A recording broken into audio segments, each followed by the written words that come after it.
Throughout its history, Ventura, California has held a character all its own. As a city, Ventura found its beginning in 1866 as an industrial agricultural community. Over decades, this haven grew as an icon of the California dream, offering a quality of life residents could only expect from its gift of surroundings. Beachcombers and surfers flocked to the sand-studded shores. Fishermen flocked to the steel-headed streams. But today, on a peaceful October morning, one might find it easy to forget. These surroundings have fallen under relentless attack. From the west by rising seas.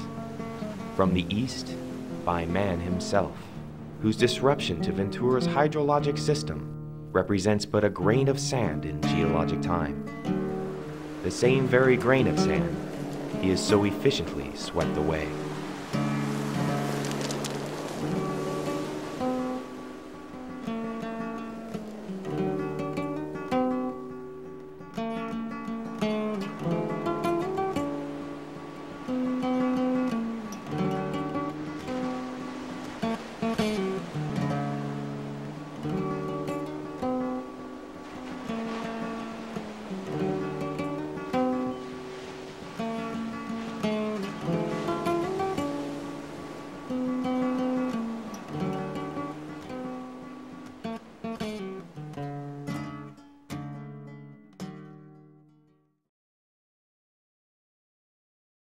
In times past, few could comprehend that the beach they stood on was directly connected to a river to the north.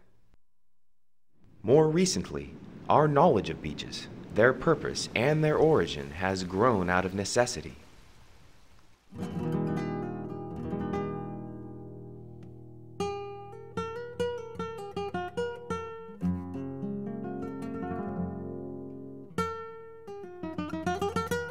Apart from their purpose as playgrounds and habitats, beaches serve a natural protective purpose in the coastal system.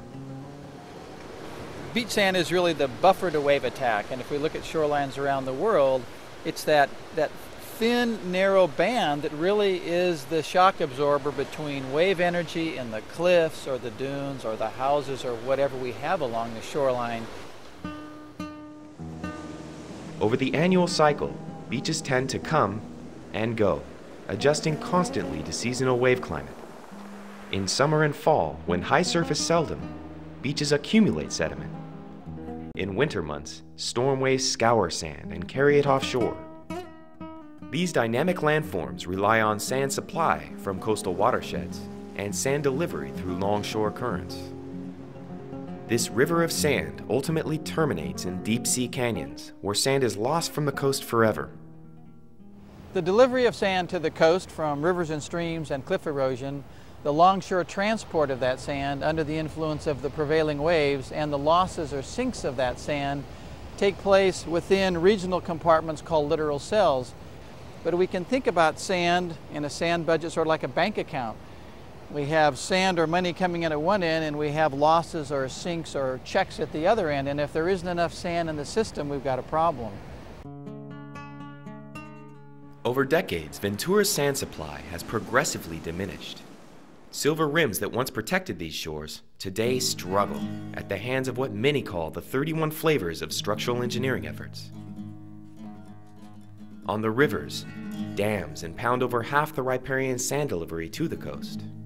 On the shore, harbors, groin fields, and highway projects disrupt sand transport along the coast. And as an outcome of a strangled system, seawalls and revetments now armor 66% of the county's coast in attempts to fight off hungry seas with nothing to eat but a sand-starved shoreline. Over the past 20 years especially, the Ventura County beaches have been eroding at a faster than normal rate. Couple this with local development patterns, and the answer seems to be let's find the nearest coastal development firm and build us a seawall. Seawalls aren't the answer. Seawalls are going to be the death of the coast. The answer is to revitalize the system naturally. Like 95% of our beaches are like eroding. There's no sand left. Yeah. Local government, activists, and residents in Ventura are working to protect the few armor-free beaches that remain here. Of major concern is the county's most popular coastal retreat at Surfers Point. The point attracts recreators by the thousand. not only for world-class surf, but also to enjoy a bike and walking path. That is, while it still exists. These improvements were built with the best intentions. In fact, the public loved having a bike path that close to the ocean.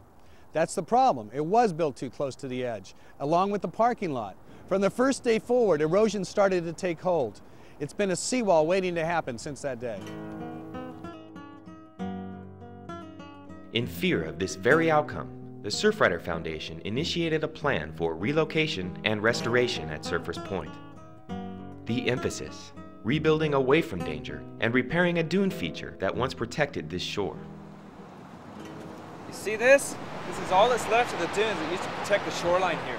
What we need to do is move the bike path and parking lot back and restore these protective dunes out here. Through photography, Paul Jenkin of the Surfrider Foundation has spread this vision in a traveling slide presentation, intended to educate all who would listen. You know, it's really important that people learn about the coastal system out here, because what we're trying to do is restore that system so it can take care of itself naturally without a seawall. Now, we can come out here and replenish these dunes artificially. That doesn't ensure the long-term success of this project, because after all, dunes don't come from dump trucks. They come from the river. Over half a century in the Ventura River system, Matilaha Dam has devastated both a migratory steelhead population and beaches downstream. Now, in an era of environmental restoration, talks to dismantle this crumbling giant have received national attention. The dam was built originally to provide water to the Ojai Valley farmers and to serve as a flood control mechanism.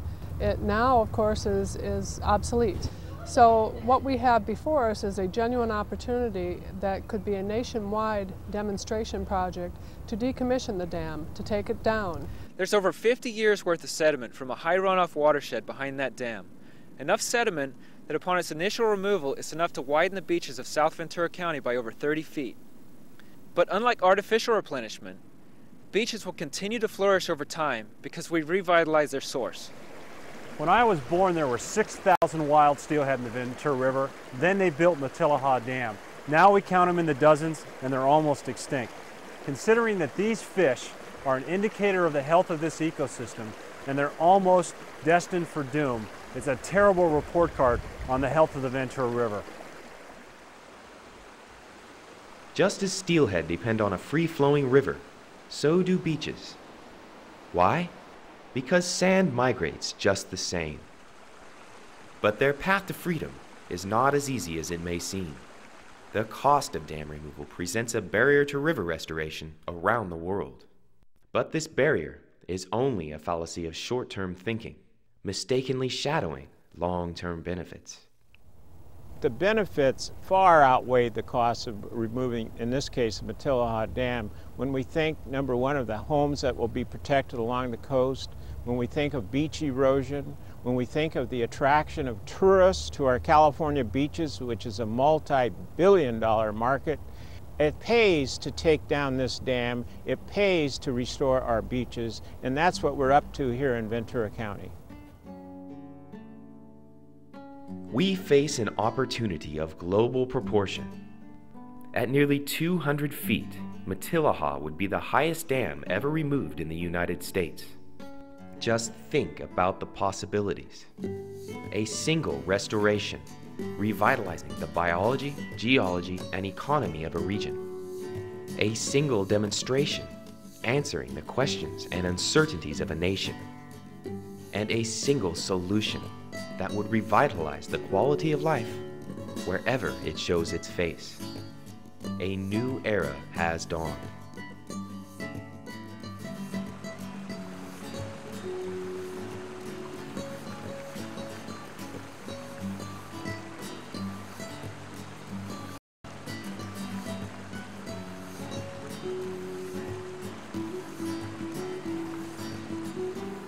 As chairman of Beacon, a joint powers agency between Ventura and Santa Barbara County, we have a number of things that are important to us. The number one thing on the radar screen right now is getting down Matilaha Dam. We feel that's the answer, not only ourselves here locally, but also on the state level. We have Boating and Waterways, we have the State Coastal Conservancy, we have the Coastal Commission, all of them looking at this as an opportunity to prove that old defunct agricultural dams need to come down around our coast. There's definitely now a clear sense that we need to get that sand back into the system. To the degree that we can begin to take out those dams, remove those dams through some process, we can begin to get that natural flow of sand back into the system again and bring equilibrium back to the shoreline. I think part of the American heritage and culture is an ethical sense that we leave this world better than we found it. And we have an obligation to our kids and their kids to take that dam down, restore these steelhead to this river, and to give it back to the public in the condition that it was before the dam was built in 1948. We can do that.